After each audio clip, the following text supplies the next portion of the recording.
Morning everyone, welcome to VSC academy. VSC একাডেমিতে তোমাদের প্রত্যেককে স্বাগত। আজকে আমাদের টার্গেট এসএসসি এসএলএসটি 2025 সিরিজের ক্লাস।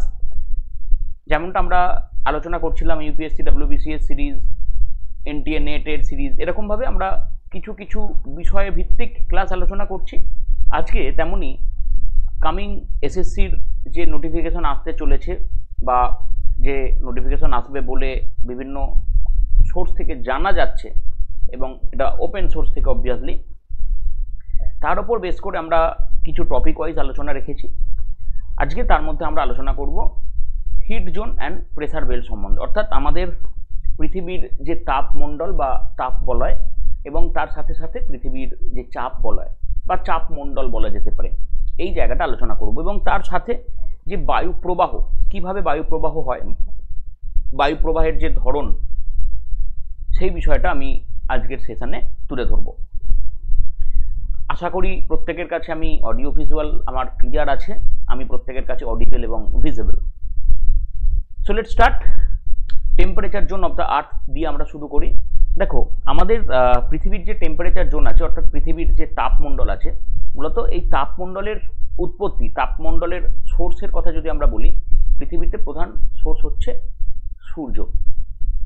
সূর্য থেকে আগত রশ্মি এবং প্রতিফলিত রশ্মি, তাদের পারস্পরিক সম্পর্কের ভিত্তিতে আমাদের পৃথিবীতে এই যে তাপমণ্ডল বা পৃথিবীতে তাপের উৎস হিসাবে আমরা পাই। এবার স্বাভাবিকভাবে একটা বিষয় মাথায় রাখতে হবে, এই যে তাপের উৎসের কথা আমরা বলছি, তাপ পাই আমরা বলছি, এটা স্পেসিফিক্যালি নির্ভর করে কোন জায়গায় কতটা তাপমাত্রা বাড়বে বা কোন জায়গায় তাপমাত্রার চরিত্র কেমন হবে, এটা নির্ভর করে সূর্যের পতন কোণের ওপর।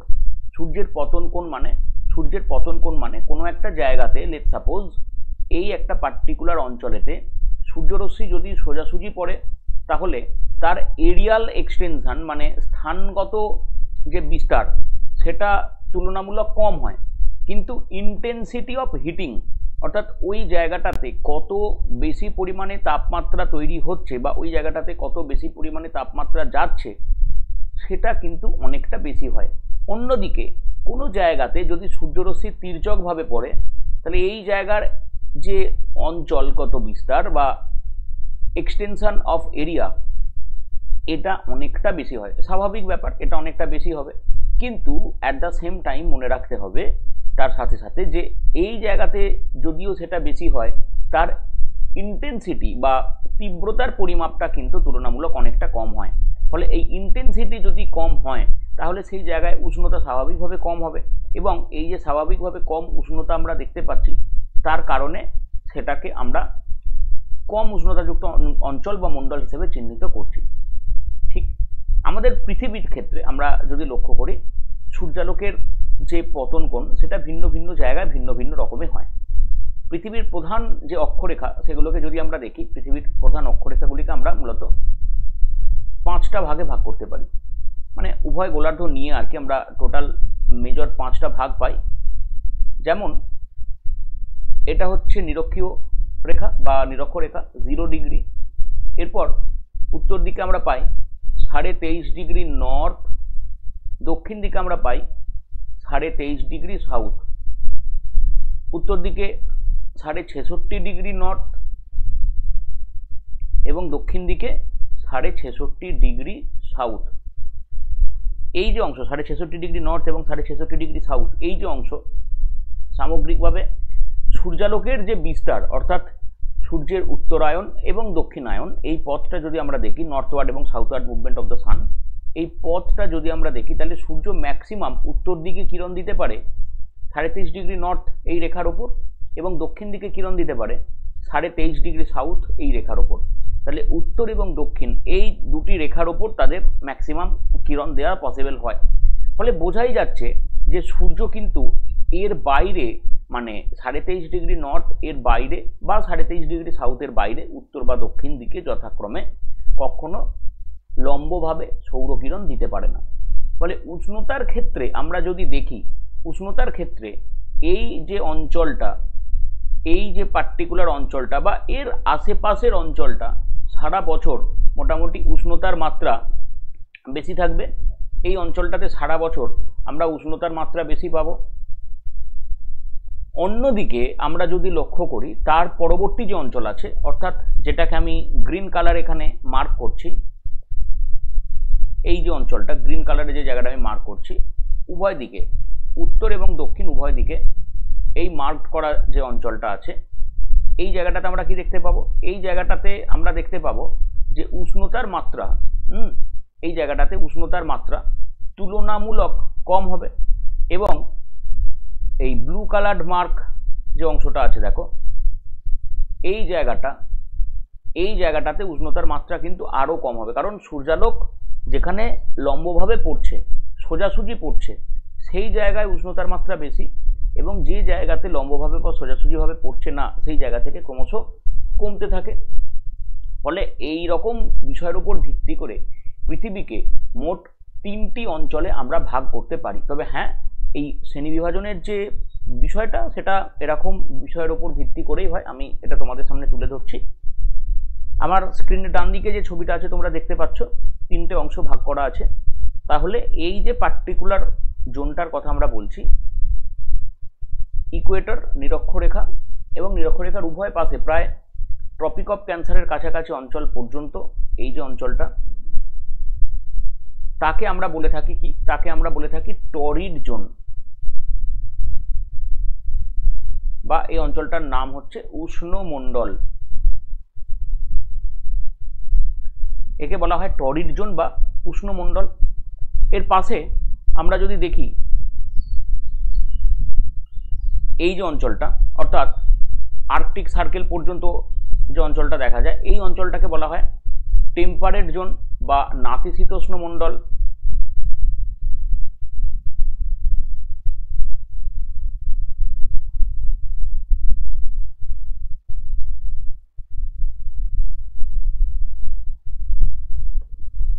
কারণ এই জায়গায় উষ্ণতার মাত্রা অত্যন্ত বেশিও থাকে না, আবার অত্যন্ত কমও থাকে না, তাই এটাকে নাতিশীতোষ্ণ মণ্ডল বলা হয়।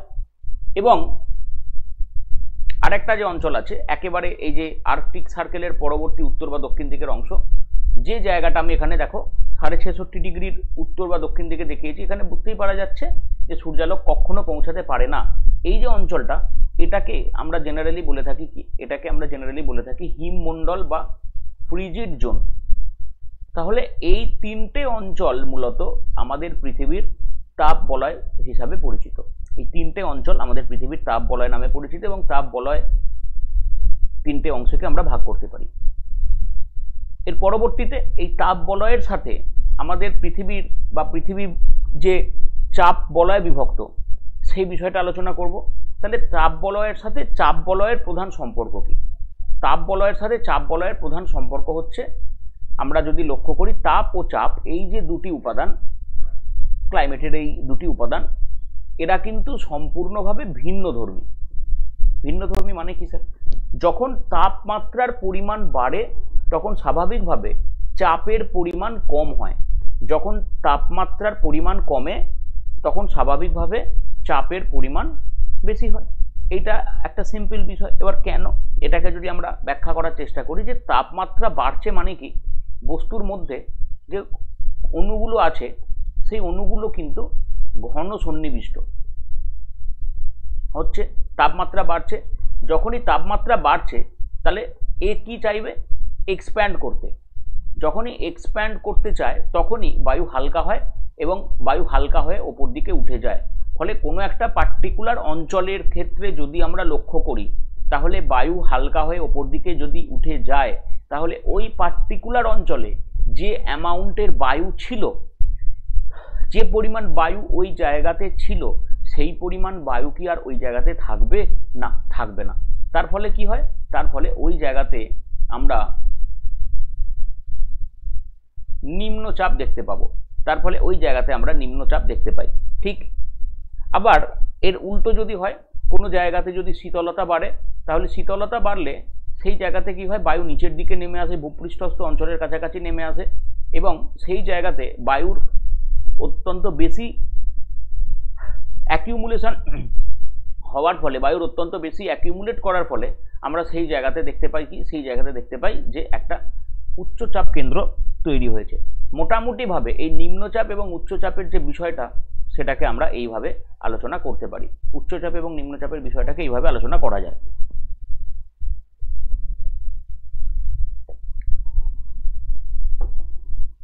এবার আমাদের পৃথিবীতে যে উচ্চচাপ বা নিম্নচাপ কেন্দ্র তৈরি হয়, বা যেটাকে আমরা সোজা ভালো ভাষায় চাপ বলয় বলি, সেই চাপ বলয় সম্পর্কে আলোচনা করব। কেন এই চাপ বলয়গুলো তৈরি হয় আমরা সেটা দেখব। তাহলে প্রথমে আমরা এই ইকুইটোরিয়াল অঞ্চলটা দেখব, নিরক্ষীয় অঞ্চল। দেখো নিরক্ষরেখা এখানে অবস্থান করছে। আগে আমরা দেখলাম কি এই নিরক্ষীয় অঞ্চল এবং তার যে পার্শ্ববর্তী অঞ্চল, এই জায়গায় তাপমাত্রা সারা বছর ধরে অত্যন্ত বেশি থাকে। এই জায়গায় তাপমাত্রা সারা বছর ধরে যেহেতু অত্যন্ত বেশি থাকে, ফলে আমরা বলতে পারি এই পার্টিকুলার অংশের উষ্ণতা সারা বছর ধরে অত্যন্ত বেশি। এবং কোনো জায়গার উষ্ণতা যদি সারা বছর ধরে ব্যাপক বেশি হয়, তাহলে সেই জায়গাতে চাপের পরিমাণ কিন্তু নিম্ন হবে। এছাড়া শুধু তাই নয়, উষ্ণতা বেশি তাই নয়, এছাড়া এই যে অঞ্চলটা, এই জায়গাতে পৃথিবীর ঘূর্ণনের স্পিড অনেকটা বেশি, ফলে ঘূর্ণনের কারণে বায়ুর ডিফ্লেকশন হয়।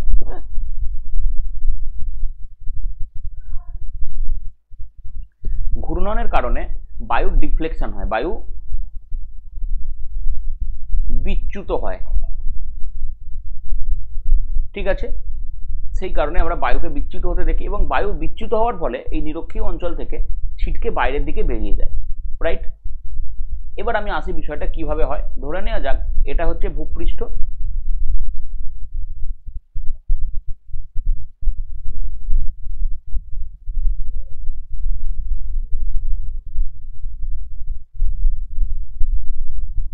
এটা হচ্ছে ভূপৃষ্ঠ। এবার ভূপৃষ্ঠ থেকে ভূমিভাগ প্রচণ্ড উত্তপ্ত হয়েছে, ফলে এই ভূপৃষ্ঠ থেকে বায়ু কি করবে না, ভূপৃষ্ঠ অঞ্চল থেকে বায়ু ভূমিভাগ উত্তপ্ত হওয়ার কারণে উত্থিত হবে, স্বাভাবিক ব্যাপার। আগেই আমরা বললাম যে বায়ু গরম হলে ওপর দিকে উঠে যাবে, বায়ু ওপর দিকে উঠে গেল, ফলে এই যে নিচের অংশটা, এই যে জায়গাটা, গোল করা জায়গাটা, এই জায়গাটাতে প্রেসার কি হলো, তুলনামূলক লো হলো। এবার ওপর দিকে এই যে বায়ুটা উঠে গেল, এই বায়ু ওপর দিকে উঠে গিয়ে কি হচ্ছে, ভারী হচ্ছে, এবং পৃথিবীর এই যে ঘূর্ণন, তার জন্য আমি এখানে দেখো লিখেছি ডিফ্লেকশন হয়, মানে বায়ু বিচ্যুত হয়। এই বিচ্যুতির কারণে বায়ু দুদিকে, অর্থাৎ নিরক্ষীয় অঞ্চল থেকে ওপরে উঠে উভয় দিকে কিন্তু বিচ্যুত হয়। এই যেটা আমি দেখিয়েছি, উভয় দিকে বিচ্যুত হয়, এবং উভয় দিকে বিচ্যুত হওয়ার ফলে কি হয়, বায়ু তো ভারী হয়ে গেছে, ফলে এ তার পার্শ্ববর্তী অঞ্চলে গিয়ে নিচের দিকে নেমে আসে, এরকমভাবে পার্শ্ববর্তী অঞ্চলে গিয়ে নিচের দিকে নেমে আসে, দিয়ে একটা সাইকেল কমপ্লিট করে। মনে রাখবে, একটা সাইকেল কমপ্লিট করে। তাহলে এটা আমি তো থার্ড ডাইমেনশনে দেখাচ্ছি, তাহলে ধরে নেওয়া যাক এটা উত্তর দিকের কথা আমি বলছি, এটা দক্ষিণ দিক, কারণ এখানে না হলে তো বোঝানো যাবে না, এটা উত্তর দিক, এটা দক্ষিণ দিক। এই উত্তর এবং দক্ষিণ দিক হলো, তাহলে বায়ু যে জায়গাটাতে নেমে আসছে, আমরা পরে দেখছি যে জায়গাটায় নেমে আসছে সেটা কি হচ্ছে না হচ্ছে। তাহলে এই যে নিরক্ষীয় অঞ্চল, এই নিরক্ষীয় অঞ্চলটা প্রকৃত অর্থে কি হচ্ছে, চাপ কম যুক্ত হচ্ছে, বা আমরা তাকে নিম্নচাপ অঞ্চল বলি। সেই কারণে দেখো লেখা আছে ইকুইটোরিয়াল লো, সেই কারণে এটাকে আমরা ইকুইটোরিয়াল লো বা নিরক্ষীয় নিম্নচাপ বলয় হিসাবে জানি। এটাকে আমরা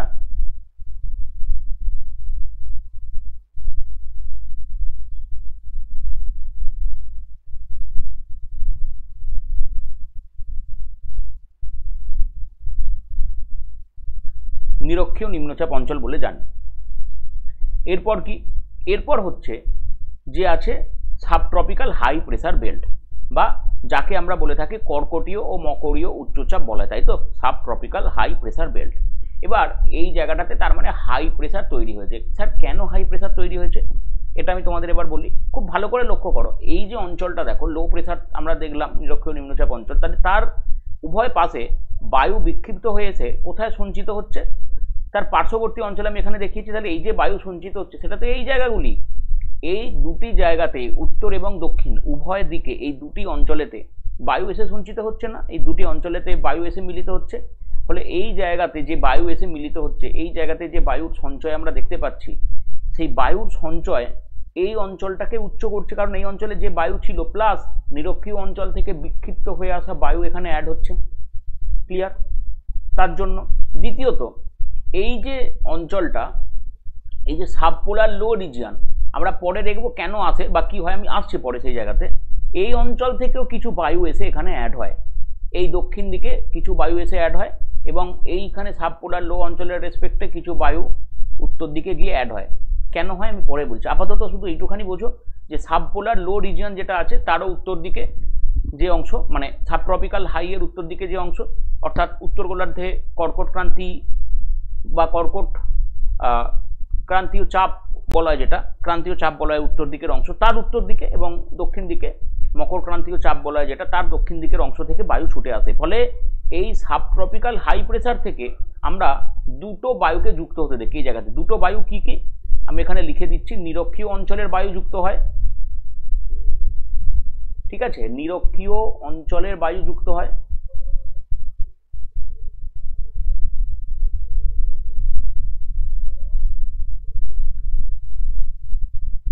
এক নম্বর নিরক্ষীয় অঞ্চলের বায়ু যুক্ত হয়। দু নম্বর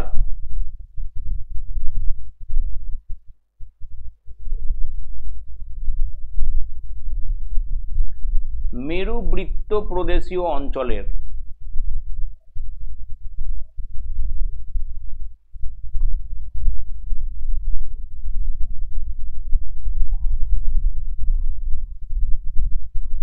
বায়ু যুক্ত হয়।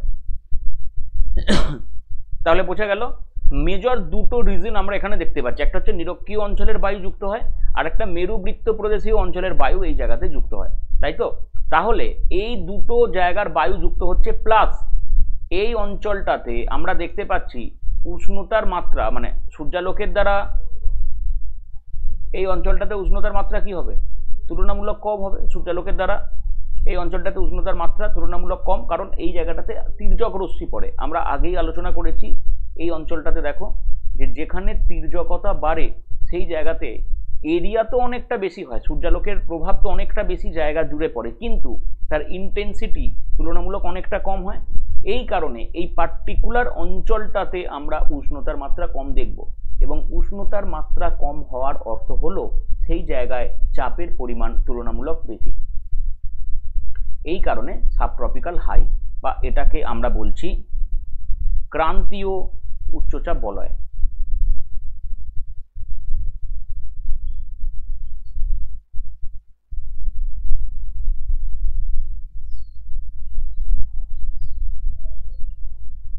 ক্রান্তীয় উচ্চচাপ বলয়। ওকে, নেক্সট আমরা যে বিষয়টা এখানে আলোচনা করব ক্রান্তীয় উচ্চচাপ বলয়, তাহলে উভয় গোলার্ধে এটাও ক্রান্তীয় উচ্চচাপ বলয়।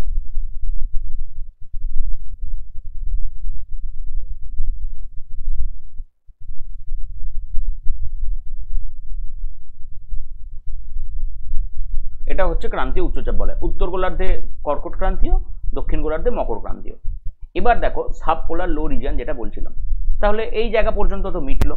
এবার এই যে সাবপোলার রিজিয়ন, এই জায়গাটাতে কি হয়, এই জায়গা থেকে বায়ু বিক্ষিপ্ত হয়ে চলে আসে এই সাবট্রপিক্যাল হাই আমরা যেটা এতক্ষণ পড়লাম ক্রান্তীয় উচ্চচাপ বলয়ের দিকে, এবং কিছুটা ছিটকে চলে যায়, বায়ু বিক্ষিপ্ত হয়ে চলে যায় এই পোলার অঞ্চলের দিকে। তাহলে কিছুটা আসছে সাবপোলার হাই থেকে এই সাবট্রপিক্যাল হাইয়ের দিকে, সরি সাবপোলার লো থেকে সাবট্রপিক্যাল হাইয়ের দিকে, এবং এই জায়গাতে কিছুটা ছিটকে যাচ্ছে। তার কারণ হচ্ছে পৃথিবীর ঘূর্ণন বেগ এই জায়গাটাতে যথেষ্ট বেশি, সেই কারণে। ফলে এই জায়গা থেকে বায়ু যেহেতু বেরিয়ে যাচ্ছে, তাই এই জায়গায় সূর্যালোকের উপস্থিতি কম থাকা সত্ত্বেও আমরা কিন্তু এখানে একটা নিম্নচাপ অঞ্চল দেখতে পাচ্ছি। সাধারণভাবে এটা মনে হওয়া উচিত, বা সাধারণভাবে এটা আমরা বলতে পারি যে এই পার্টিকুলার অঞ্চলে যেহেতু দেখা যাচ্ছে যে উষ্ণতার মাত্রাটা কম, তাহলে তো স্যার চাপের পরিমাণ বেশি হওয়া উচিত ছিল। ঠিকই তাই, চাপের পরিমাণ বেশি হওয়া উচিত ছিল, কিন্তু এই জায়গাতে আমরা এটাও দেখতে পাচ্ছি অ্যাট দ্য সেম টাইম যে এই পার্টিকুলার অঞ্চলটাতে, এই যে পার্টিকুলার রিজিয়ন সাবপোলার রিজিয়ন, এই জায়গাটাতে বায়ুর বিক্ষেপণ হচ্ছে, এবং বায়ুর বিক্ষেপণের জন্য বায়ু বেরিয়ে যাচ্ছে, ছিটকে যাচ্ছে, সেই কারণে আমরা এই জায়গাটাতে নিম্নচাপ দেখতে পাচ্ছি, তার জন্য সাবপোলার লো তৈরি হচ্ছে। তাহলে উত্তর গোলার্ধে অঞ্চলে আমরা দেখতে পাচ্ছি সাবপোলার লো, দক্ষিণ গোলার্ধ অঞ্চলেও আমরা সাবপোলার লো দেখতে পাচ্ছি, এবং এর সাথে দেখো বায়ুটা বিক্ষিপ্ত হয়ে যাচ্ছে কোথায়, কিছুটা তো আসছিল সাবট্রপিক্যাল হাইয়ের দিকে, এই যে লিখেছি মেরুবৃত্ত প্রদেশীয় অঞ্চলে বায়ু যুক্ত হয়, এটা তো আমরা কিছুটা হিসেব পেলাম। এছাড়া আর একটা অংশের কথা আমি এখানে উল্লেখ করব, সেটা হচ্ছে দেখো এই যে পোলার রিজিয়ন, এই পোলার রিজিয়ন মানে মেরু অঞ্চলের দিকে কিছুটা ছিটকে যায়। এবার মেরু অঞ্চলের দিকে বায়ু ছিটকে গিয়ে নিচে নেমে আসছে, ফলে মেরু অঞ্চলে বায়ু তো কিন্তু যোগ হচ্ছে, মেরু অঞ্চলে বায়ু আমরা যুক্ত অবস্থায় দেখতে পাচ্ছি, প্রথম কথা। এবং এই জায়গায় এই যে মেরু অঞ্চলের বায়ু যুক্ত হচ্ছে, এই অঞ্চলের মেরু অঞ্চলের যে বায়ু যুক্ত হচ্ছে তার কারণে প্লাস এই মেরু অঞ্চলে উষ্ণতা সর্বদা সর্বনিম্ন হয়, মেরু অঞ্চলের উষ্ণতা সর্বদা সর্বনিম্ন হয়। It is the lowest temperature in the globe just because of less amount of temperature availability, right? তাহলে এই জায়গাতে আমরা সর্বনিম্ন উষ্ণতা যদি পাই, চাপ সর্বোচ্চ হওয়া উচিত, এই জায়গাটা আমরা চাপ সর্বোচ্চ পাবো এবং সর্বোচ্চ চাপ পাচ্ছি, ফলে এই জায়গাটাতে তৈরি হচ্ছে পোলার হাই প্রেসার বেল্ট। এই জায়গাটাতে আমরা দেখতে পাচ্ছি পোলার হাই প্রেসার বেল্ট, বা একে বলা হচ্ছে মেরুর উচ্চচাপ বলয়।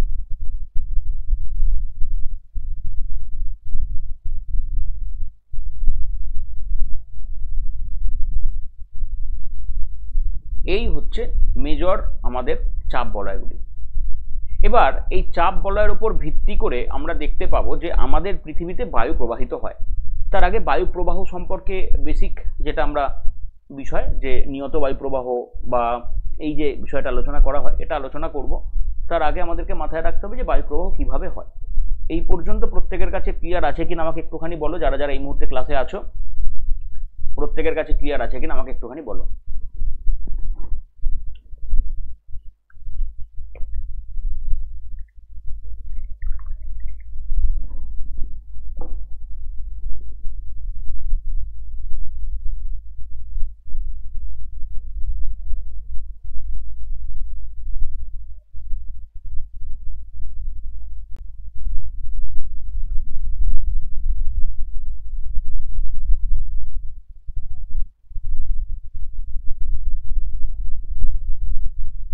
ওকে, ঠিক আছে, তাহলে যাওয়া যাক। আমরা এবার যেটা আলোচনা করব, এই অংশে আমরা যে বিষয়টা আলোচনা করব সেটা হচ্ছে বায়ু প্রবাহ। তাহলে গ্লোবাল প্রেসার বেল্ট, এই যে ধারণাটা, এটা সকলের কাছে ক্লিয়ার হলো যে কিভাবে প্রেসার বেল্টগুলো তৈরি হয়। এবার দেখো, বায়ু প্রবাহের ক্ষেত্রে আমরা যদি দেখি সাধারণভাবে বায়ু কাকে বলে, what is air and what is wind. Air, আমরা যদি এয়ারের কথা বলি, এয়ার বেসিক্যালি কি? এয়ার হচ্ছে একটা বায়ুমণ্ডলের উপাদান। আমরা উইন্ডকে কিন্তু বায়ুমণ্ডলের উপাদান অ্যাজ সাচ বলি না, এয়ারকে বায়ুমণ্ডলের উপাদান বলি। তাহলে এয়ার থেকে যখন আমরা উইন্ডে যাব, তাহলে উইন্ড কাকে বলে এই বিষয়টা যদি আমি আলোচনা করি, that what is wind, right? তাহলে উইন্ড কাকে বলা হয় না, মুভিং এয়ার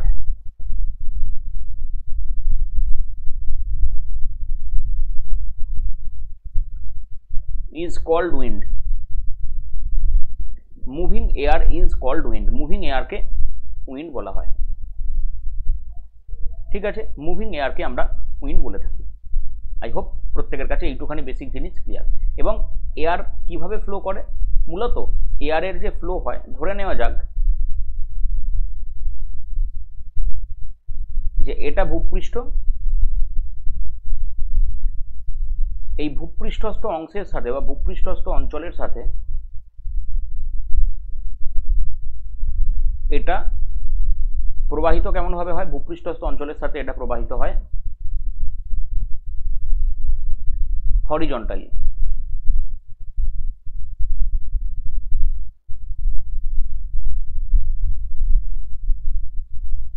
ঠিক আছে, ভূপৃষ্ঠস্থ অঞ্চলের সাথে এটা প্রবাহিত হয় হরিজন্টালি।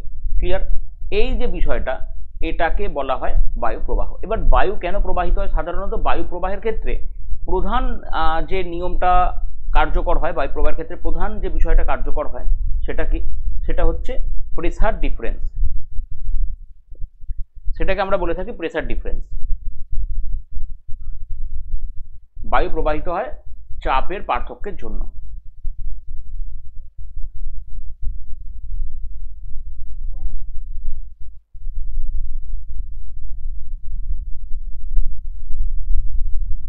বায়ু প্রবাহিত হয় চাপের পার্থক্যের জন্য, রাইট? এবার এই যে চাপের পার্থক্যের কথাটা আমি বলছি, তাহলে চাপের পার্থক্য কেমন হয়? স্বাভাবিকভাবে উচ্চচাপ অঞ্চল থেকে নিম্নচাপ অঞ্চলের দিকে, উচ্চচাপ অঞ্চল থেকে নিম্নচাপ অঞ্চলের দিকে বায়ু প্রবাহিত হবে এবং স্বাভাবিকভাবে এই যে উচ্চচাপ অঞ্চলগুলো তৈরি হয়, তাহলে আমরা ধরে নিতে পারি যে উচ্চচাপ অঞ্চল থেকে নিম্নচাপ অঞ্চলের দিকে, এটা হচ্ছে উচ্চচাপ অঞ্চল, তার জন্য হাই বার, আর এটা হচ্ছে নিম্নচাপ অঞ্চল, তার জন্য লো বার। তাহলে হাই থেকে লো বারের দিকে বায়ু এরকমভাবে প্রবাহিত হবে এবং এই যে দুটি চাপ, এই যে দুটি চাপের অংশ আমি এঁকেছি, এই দুটি চাপের মধ্যে তীব্রতার পার্থক্য যত বেশি হবে, এই দুটি চাপ অঞ্চলের মধ্যে তীব্রতা যত বেশি হবে, তাদের মধ্যে ইন্টেন্সিটি যত বাড়বে, তত বেশি পরিমাণে বায়ু দ্রুত গতিতে প্রবাহিত হবে। অর্থাৎ দেখো এই জায়গায় এটা একটা ঢাল আমি এঁকেছি, আবার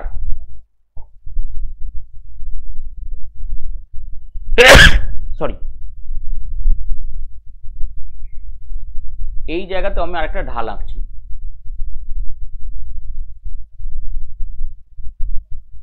এই আরেকটা ঢাল আঁকছি, তাহলে এই ঢালটার পরিমাণ বেশি, তাহলে বায়ু প্রবাহের গতিবেগ কিন্তু এই দুটির মধ্যে প্রথম ক্ষেত্রটাতে যা হবে তার থেকে দ্বিতীয় ক্ষেত্রটাতে অর্থাৎ এই জায়গাটাতে তুলনামূলক অনেকটা বেশি হবে এবং এর প্রধান কারণ হচ্ছে বায়ুর চাপের ঢাল।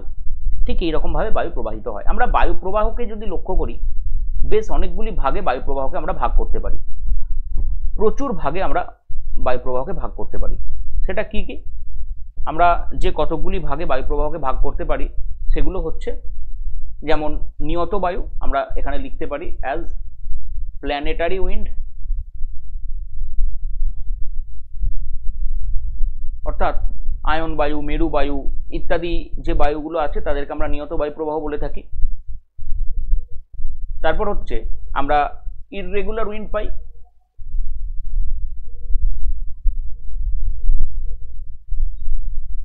ইররেগুলার উইন্ড কোনটা? ইররেগুলার উইন্ড হচ্ছে সেই সমস্ত বায়ু প্রবাহ যেগুলো হঠাৎ করে কোনো বিশেষ কারণে তৈরি হয়, কোনো নির্দিষ্ট নিয়ম মেনে চলে না, যেমন সাইক্লোন হতে পারে, অ্যান্টি সাইক্লোন হতে পারে, এই জাতীয় বায়ু প্রবাহগুলো। আমরা কিছু পাই লোকাল উইন্ডস, যেগুলোকে আমরা স্থানীয় বায়ু বলি, যেমন হচ্ছে স্থানীয় বায়ু হচ্ছে আমরা জোন্ডা পাবো, হারমাট্টান পাবো, চিনুক পাবো ইত্যাদি ইত্যাদি। এবং আরেক ধরনের বায়ু প্রবাহ আমরা পাই যাকে বলা হয় লোকাল উইন্ডসের পর আমরা লিখব পিরিয়ডিক্যাল উইন্ড।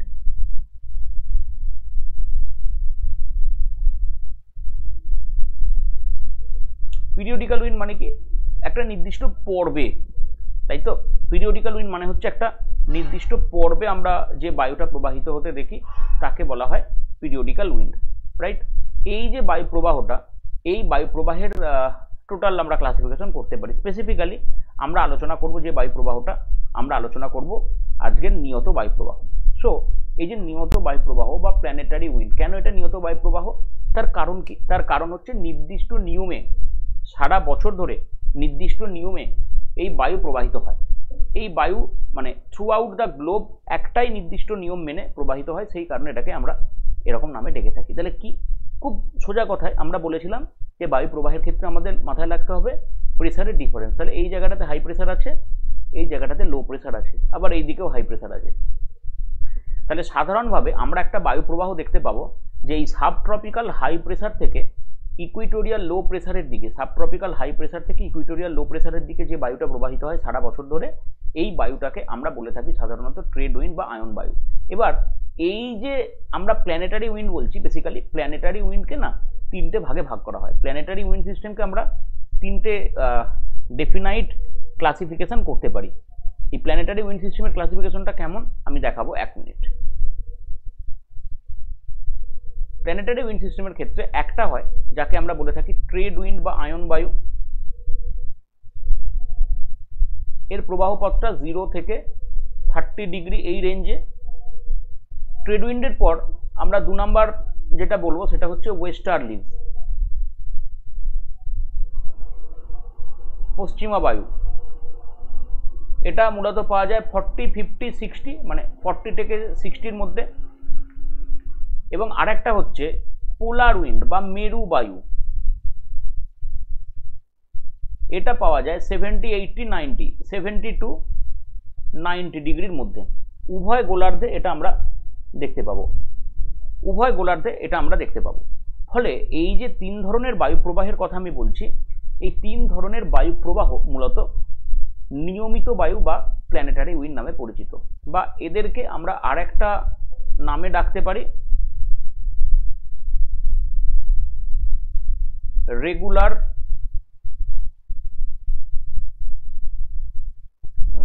Wind system. এদেরকে আমরা রেগুলার উইন্ড সিস্টেম নামেও ডাকতে পারি। ওকে, সো লেটস স্টার্ট। যে এই যে বিষয়টা, এটা আমরা কিভাবে দেখতে পাই, তাহলে দেখো এই যে সাবট্রপিক্যাল হাই প্রেসার থেকে, উভয় গোলার্ধের সাবট্রপিক্যাল হাই প্রেসার থেকে আমরা ইকুইটোরিয়াল লো প্রেসারের দিকে, উভয় গোলার্ধের সাবট্রপিক্যাল হাই থেকে ইকুইটোরিয়াল লো প্রেসারের দিকে যে বায়ু প্রবাহিত হয়ে আসতে দেখি, সেই বায়ুকে বলি ট্রেড উইন্ড বা আয়ন বায়ু, তাই তো? এই বায়ু প্রবাহকে আমরা বলে থাকি ট্রেড উইন্ড বা আয়ন বায়ু।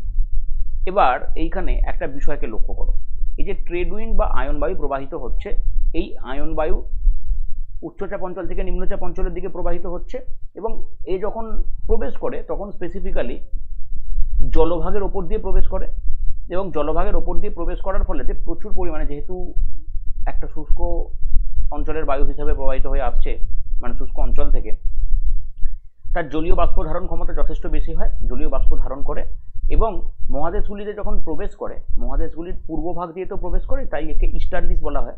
এবার কেন মহাদেশের পূর্বভাগ দিয়ে প্রবেশ করে আমি সেটাও দেখাবো। ইস্টার্ন সাইড দিয়ে প্রবেশ করে, তাই এটাকে ইস্টার্লি বলেও আমরা জানি, ট্রেড উইন্ড, বা এটাকে আমরা বলে থাকি ইস্টার্লি, পূবালি।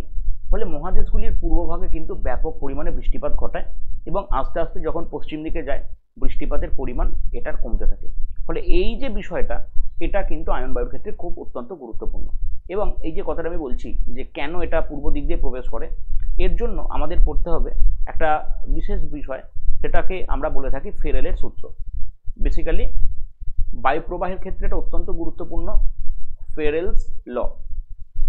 এই যে ফেরেলের সূত্র, এই সূত্রতে কি বলা হচ্ছে, এই সূত্রতে বলা হচ্ছে যে আমাদের পৃথিবী যেহেতু ঘূর্ণায়মান অবস্থায় আছে, এই ঘূর্ণায়মান অবস্থায় থাকার কারণে, আমাদের পৃথিবীর ঘূর্ণায়মান অবস্থা থাকার কারণে পৃথিবীতে বায়ু প্রবাহ আমরা যদি নর্দার্ন হেমিস্ফিয়ারে দেখি, এই নর্দার্ন হেমিস্ফিয়ারে কিছুটা ডান দিকে বেঁকে প্রবাহিত হয়, অর্থাৎ সোজাসুজি প্রবাহিত হয় না, এবং সার্দার্ন হেমিস্ফিয়ারে এই বায়ু প্রবাহটা কিছুটা বাম দিকে বেঁকে হয়। অর্থাৎ নর্দার্ন হেমিস্ফিয়ার এবং সার্দার্ন হেমিস্ফিয়ার, এই দুটো হেমিস্ফিয়ারে আমরা বায়ু প্রবাহ কিছুটা ডান দিকে এবং কিছুটা বাম দিকে বেঁকে দেখতে পাই। অর্থাৎ ধরে নেওয়া যাক, এটা আবার মাথায় রাখতে হবে, এই দুটো ক্ষেত্রেই কার উপর ভিত্তি করে, বায়ু প্রবাহ যে দিক থেকে হচ্ছে,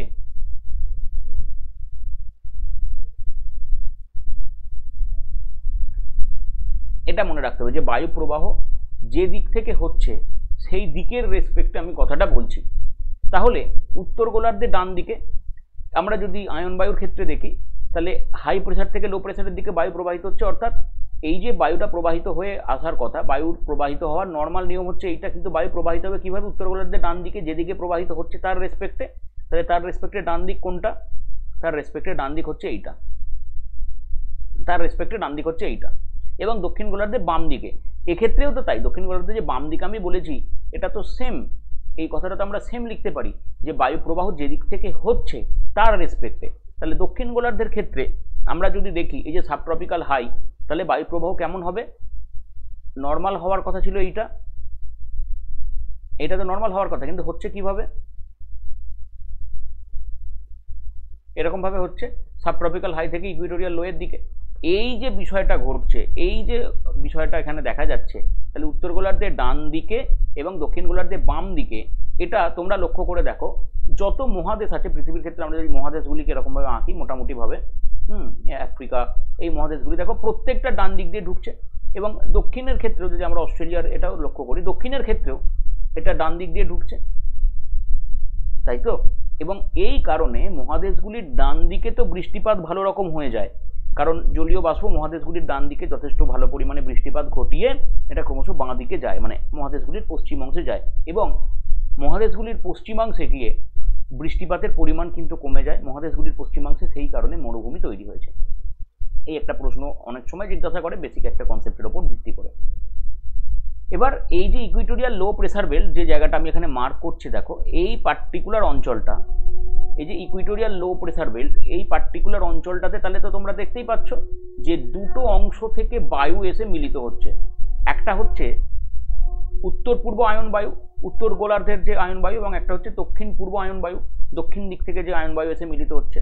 তাহলে এই উত্তর পূর্ব এবং দক্ষিণ পূর্ব যে আয়ন বায়ু আছে, এই আয়ন বায়ু যে জায়গাতে মিলিত হয়, রাইট, যে জায়গাতে মিলিত হয় তাকে বলা হয় ITCZ, বা এটাকে বলা হয় আন্তঃক্রান্তীয় মিলন অঞ্চল। এই যে অঞ্চলটা, এটা আন্তঃক্রান্তীয় মিলন অঞ্চল বা ITCZ নামে পরিচিত। এখন এই আন্তঃক্রান্তীয় মিলন অঞ্চল সাধারণভাবে কি হয়, এই জায়গাটাতে যেহেতু আমি এখানে আঁকছি,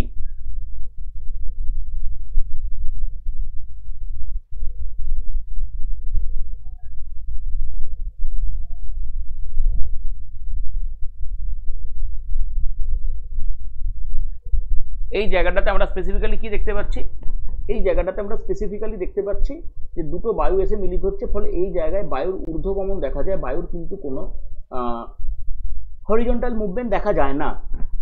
তাই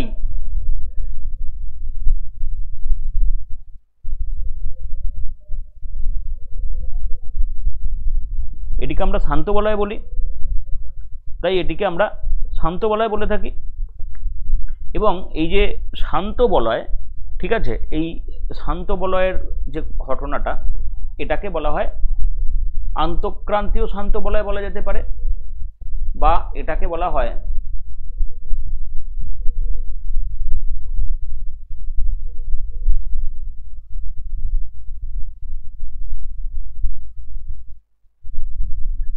ইকুইটোরিয়াল ডোলড্রাম, নিরক্ষীয় শান্ত বলয় বা ইকুইটোরিয়াল ডোলড্রাম।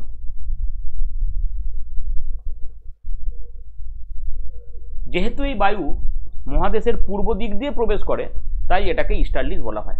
বোঝা গেল? এবার আমরা আসব পশ্চিমা বায়ুতে।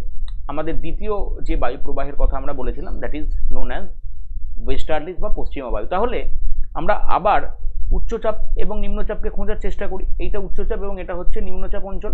তাহলে বায়ু স্বাভাবিকভাবে উচ্চচাপ অঞ্চল থেকে নিম্নচাপ অঞ্চলের দিকে প্রবাহিত হবে, এরকমভাবে প্রবাহিত হতে পারে, বা এরকমভাবে প্রবাহিত হতে পারে। এবং এগেন আমরা বলেছি কি, যে বায়ুর প্রবাহের ক্ষেত্রে যে দিক থেকে প্রবাহিত হচ্ছে তার রেসপেক্টে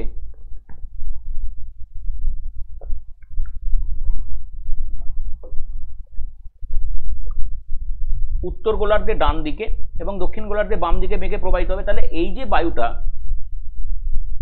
হাই থেকে লোয়ের দিকে যাচ্ছিল, তাহলে অ্যাকচুয়ালি যাবে কেমন ভাবে, এরকম ভাবে বাঁক নেবে উত্তর গোলার্ধে ডান দিকে, তার যাওয়ার পথ ছিল এরকম ভাবে।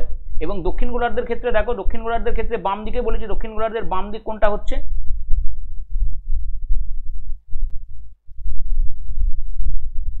দক্ষিণ গোলার্ধের ক্ষেত্রে বাম দিক হচ্ছে এইটা, কারণ এটা হাই এটা লো, যে দিক থেকে প্রবাহিত হচ্ছে তার রেসপেক্টে।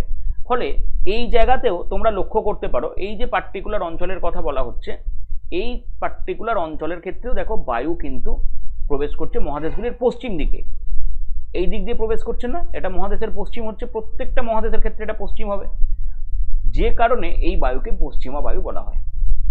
এবার তাহলে একই ধরনের প্রশ্ন আমি এখানে তুলে দিতে পারি, যেহেতু এটাকে পশ্চিমা বায়ু বলা হয়, তাই মহাদেশের পশ্চিম অংশগুলি দিয়ে যেহেতু প্রবেশ করছে, মহাদেশের পশ্চিম অংশগুলিতে আগে বৃষ্টিপাত ঘটাবে যতটা সম্ভব, যদিও কম সম্ভব, যদিও খুব বেশি পরিমাণে না, তবু এটা আমরা বলতে পারি যে মহাদেশগুলির পশ্চিমভাগে বৃষ্টিপাত ঘটাচ্ছে এবং তার পরবর্তীতে এটা পূর্ব দিকে প্রবেশ করছে, এবং পূর্ব দিকে যখন প্রবেশ করছে তার প্রভাবে বৃষ্টিপাতের পরিমাণ কিছুটা কম হচ্ছে, কারণ জলীয় বাষ্প শূন্য হয়ে যাচ্ছে বা জলীয় বাষ্পের পরিমাণ কমে যাচ্ছে।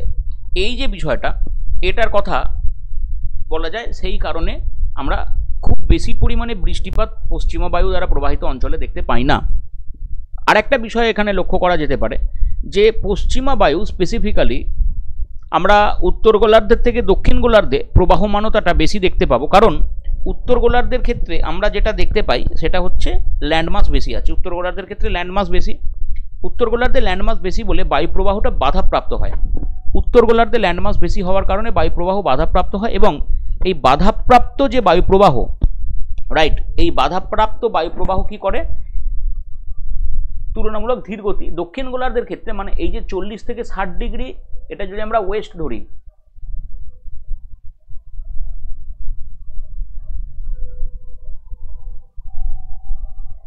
তিনটে জায়গায় তিনটে নামে পরিচিত।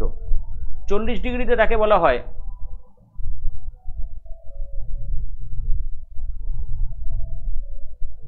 ফিউরিয়াস 50,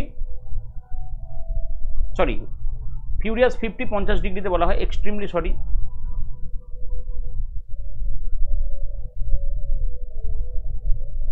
50, তো 50 ডিগ্রিতেই বলা হবে না, ওটা আমি এতে লিখলাম আর কি ভুল করে। একে বলা হয় ফিউরিয়াস 50, 40 ডিগ্রিকে বলা হয় রোরিং 40,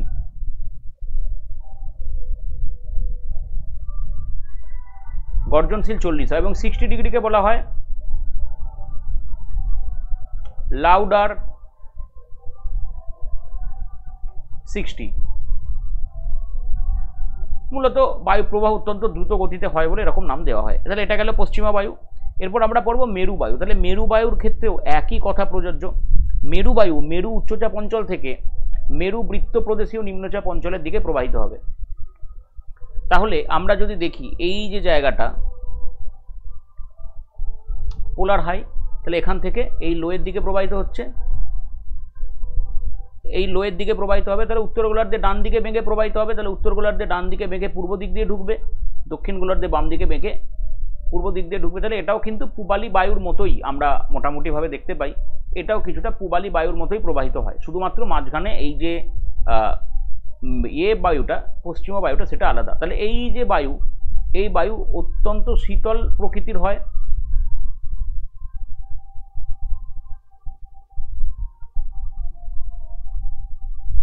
ভারী হয়, শুষ্ক হয়। অত্যন্ত শীতল প্রকৃতির হয়, ভারী হয় এবং শুষ্ক প্রকৃতির হয়। এই যে বায়ুপ্রবাহটা, এই যে বায়ুপ্রবাহের ধরনটা, এটাকে আমরা মেরুবায়ু বলে থাকি, রাইট। তাহলে মোটামুটিভাবে যেটাকে আমরা প্ল্যানেটারি উইন্ড বলছিলাম, এটাই আসল, স্পেসিফিক্যালি আয়ন বায়ু, মেরুবায়ু এবং পশ্চিমা বায়ু, এই তিনটে বায়ু, এবং কিভাবে বায়ুচাপ তৈরি হয়, বায়ুচাপের পার্থক্য কেন হয়, এবং সর্বোপরি বায়ু প্রবাহ কিভাবে হয়, এটা আশা করছি প্রত্যেকের কাছে বোঝা গেল। আমাকে একটুখানি জানাও তোমাদের প্রত্যেকের কাছে এই পর্যন্ত সমস্ত বিষয় আমি যা যা বললাম, যা যা তুলে ধরলাম, ক্লিয়ার আছে কিনা, আমি সেটাকে এক্সপ্লেন করে তারপর ক্লাসটা বন্ধ করব।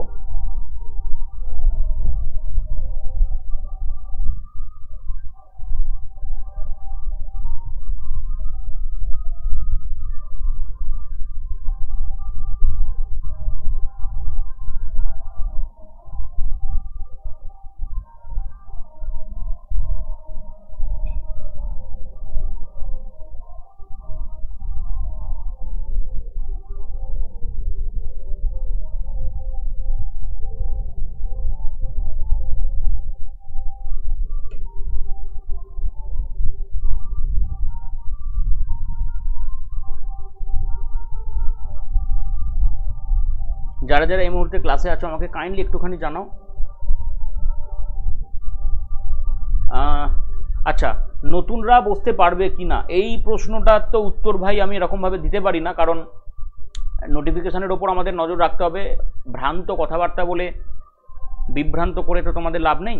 আমরা যে ব্যাপারটা নিজেরাই এখনো পর্যন্ত ক্লিয়ার নই, এটা তো এখনো কেউ জানায়নি যে এই নোটিফিকেশানের মূল যে পেপার, সেটা তো এখনো পাবলিশ হয়নি। ফলে যতক্ষণ না পর্যন্ত দেখো নোটিফিকেশন পাবলিশ হচ্ছে, ততক্ষণ পর্যন্ত কারোর কথা বিশ্বাস না করাটাই ভালো, যে কেউ বসতে পারবে কি বসতে পারবে না, এই যে বিষয়টা, সেই সম্পর্কে কথাবার্তা না বলাটাই বোধহয় যুক্তিসঙ্গত, বুদ্ধিমানের কাজ।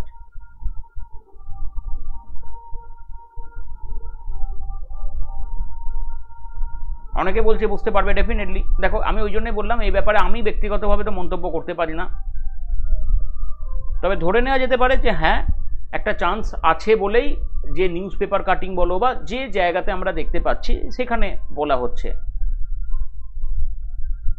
ওকে, আর যদি কিছু প্রশ্ন থাকে বলো।